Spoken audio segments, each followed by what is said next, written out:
Tirupati maternity హాస్పిటల్కు బుధవారం మధ్యాహ్నం సత్యమేడు ఎమ్మెల్యే ఆదిమూలంపై లైంగిక ఆరోపణలు చేసిన మహిళను ఈస్ట్ పోలీసులు వైద్య పరీక్షలు చేయించడం కోసం తీసుకురావడం జరిగింది.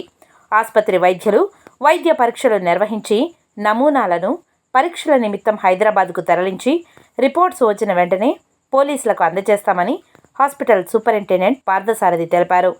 ఈ సందర్భంగా ఆయన మీడియాతో మాట్లాడారు. బుధవారం సాయంత్రము 3:30 సమయంలో బాధిత మహిళ అనేది మన దగ్గరకు రావటం జరిగింది.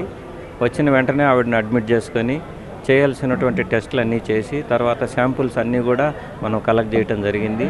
ఈరోజు మిగిలిన కొన్ని రకాలైనటువంటి టెస్టులు మిగిలిపోతే బ్లడ్ శాంపుల్స్ అవన్నీ తీసుకొని తర్వాత కాఫ్ అన్నారు, దానికి ఎక్స్రేను, తర్వాత స్కానింగ్ ఇవన్నీ చేయటం కూడా జరిగింది.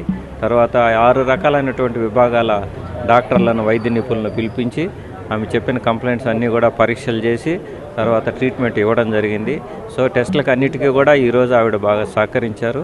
సో టెస్టులు అన్నీ అయిపోయాయి. సాయంత్రం సుమారుగా 4 గంటల సమయంలో ఆమెను డిశ్చార్జ్ చేయడం జరుగుతుందండి. సో మనం ఈ రిపోర్ట్స్ని అన్నింటినీ కూడా RFSL రీజనల్ ఫోరెన్సిక్ సైన్స్ ల్యాబొరేటరీకి పంపిస్తాము.